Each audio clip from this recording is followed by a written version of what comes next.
A particle is moved along different paths OAC, OBC, ODC, and OEC as shown in the figure.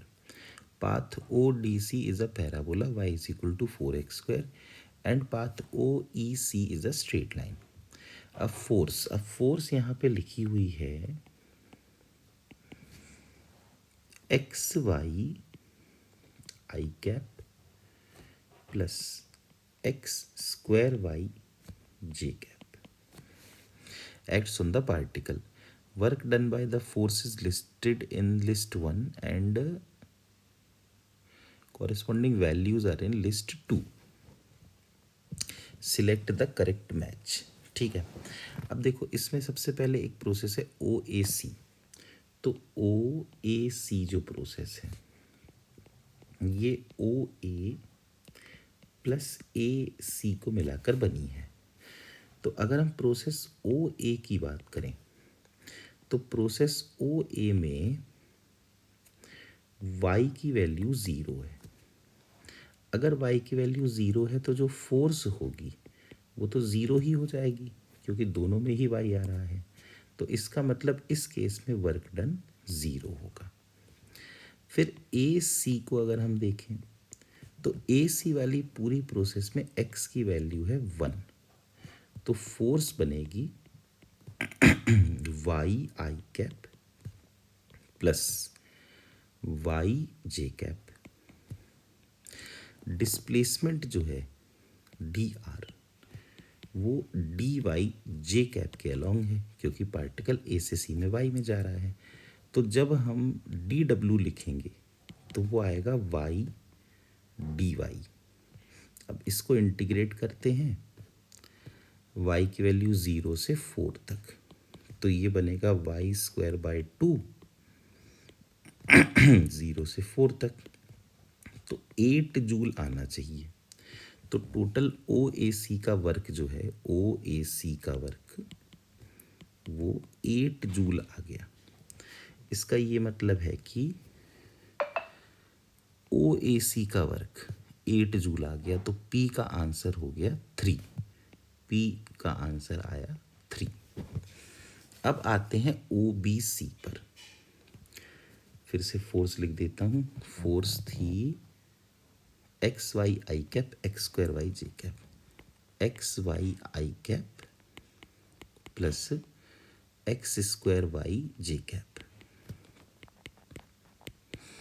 अगर हम बात करें O B C की तो ये बना है O B plus B C से.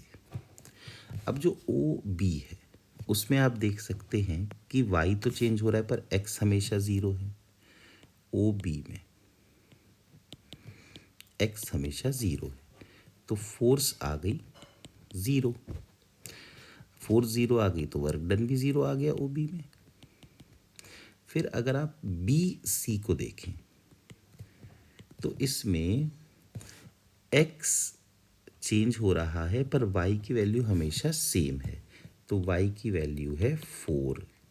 तो ये फोर्स आएगी 4x आई कैप प्लस 4x स्क्वायर जे कैप.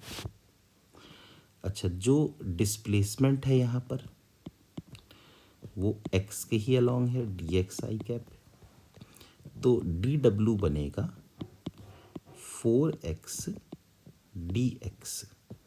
अब इसको इंटीग्रेट कर देते हैं 0 से 1 तक. तो ये बनेगा 4x स्क्वायर बाई 2 0 से 1 तक.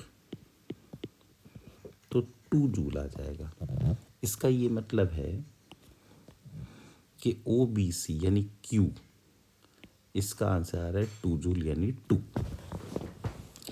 अब इसके बाद आते हैं ओ डी सी पर. तो ओ डी सी जो कि एक पैराबोला है तो इसमें y को हम 4x स्क्वायर रख सकते हैं. तो फोर्स की वैल्यू देखो इसमें जो ओ डी सी है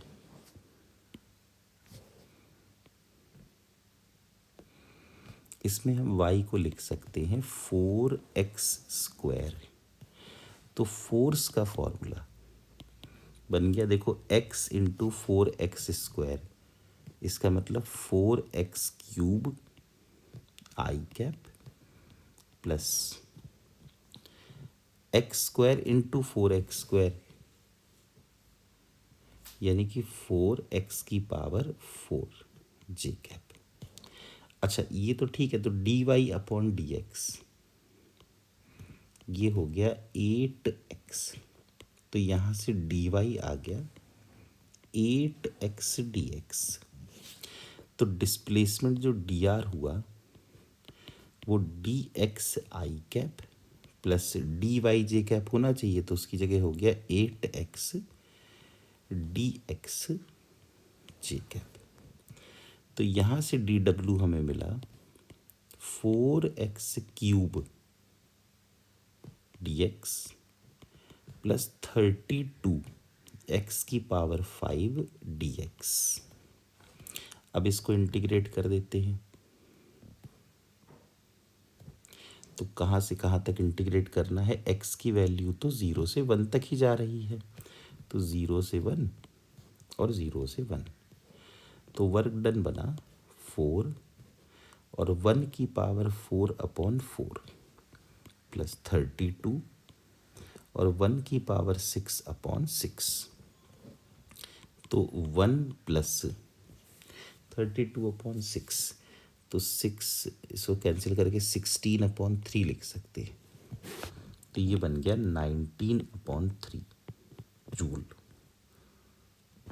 इसका मतलब कि जो R है वो आ गया 4। और इस तरह से OEC तो एक स्ट्रेट लाइन है, तो अगर OEC एक स्ट्रेट लाइन है तो इसको तो हम y = mx + c से डिनोट कर सकते हैं। इसकी स्लोप आप देखिए, y 4 है और x इसका 1 है, तो 4 - 0/1 - 0, जो OEC है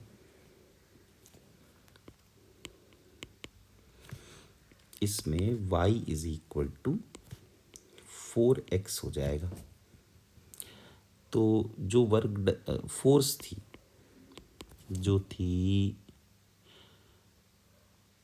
xy आई कैप प्लस x² जे कैप, xy आई कैप प्लस x² जे कैप, y को रख दिया 4x, तो x इंटू 4x यानी 4x² आई cap plus x² into 4x मतलब 4x³ जे कैप। अच्छा यहाँ से dy हो जाएगा 4dx, तो dr वेक्टर ये हुआ dx आई कैप प्लस dy यानी 4dx जे कैप। तो dw आ गया 4x dx plus 16x³ dx। अब इंटीग्रेट कर देते हैं, तो वर्क डन हो गया 4, अच्छा 0 से 1 तक, 1⁴/2 प्लस 16 1⁴/4, तो वर्क डन आ गया 2 + 4 यानी कि 6 जूल। तो इसमें आंसर आना चाहिए 6 जूल, तो कोई आ ही नहीं रहा है। तो OEC एक बार फिर से सॉल्व करके देख लेते हैं। x इंटू 4x, तो 4x² हो गया, और x² इंटू 4x, तो 4x³ हो गया।